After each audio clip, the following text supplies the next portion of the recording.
അസ്സലാമലൈക്കും.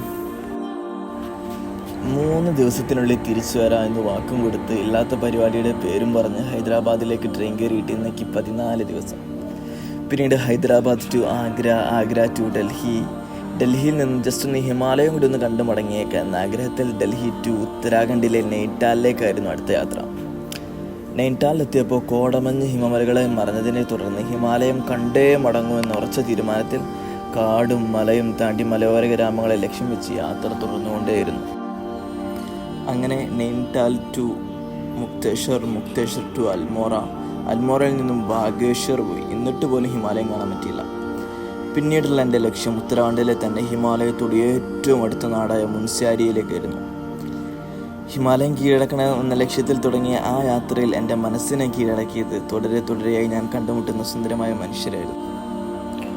കണ്ണിഞ്ചിപ്പിക്കുന്ന ആ സ്വർഗ്ഗഭൂമിയുടെ സൗന്ദര്യം ആസ്വദിച്ച് ഹിമാലയം എന്ന ലക്ഷ്യത്തിലേക്ക് അടുക്കും തോറും സ്വർഗ്ഗഭൂമിയെ നരകതുല്യമാക്കും വിധം ഉരുൾപൊട്ടൽ, മണ്ണിടിച്ചിൽ പോലുള്ള ദുരന്തങ്ങൾ മനസ്സിനെ പിടിച്ച് കുലുക്കുകയായിരുന്നു. അങ്ങനെ ബൈക്കിലും കാറിലും ട്രക്കിലുമൊക്കെയായി അവസാനം ഹിമാലയത്തിനടുത്തുള്ള ആ മുൻസ്യാരി എന്ന സുന്ദരമായ നാട്ടിലെത്തിയപ്പോഴും ഇതുപോലെ കാണാൻ കഴിഞ്ഞിരുന്ന ഹിമാലയം ഞാൻ വന്നപ്പോൾ ഇങ്ങനെയായിരുന്നു. കോടമഞ്ഞ് കാരണം അടുത്തുള്ള മലകൾ പോലും കാണാൻ പറ്റാത്ത അവസ്ഥ. കാലാവസ്ഥ പോലും തീർത്തും എതിരായ എനിക്ക് വാശി കൂടുകയല്ലാതെ പ്രതീക്ഷ കൈവിടാൻ ഞാൻ ഒട്ടും തയ്യാറില്ലായിരുന്നു.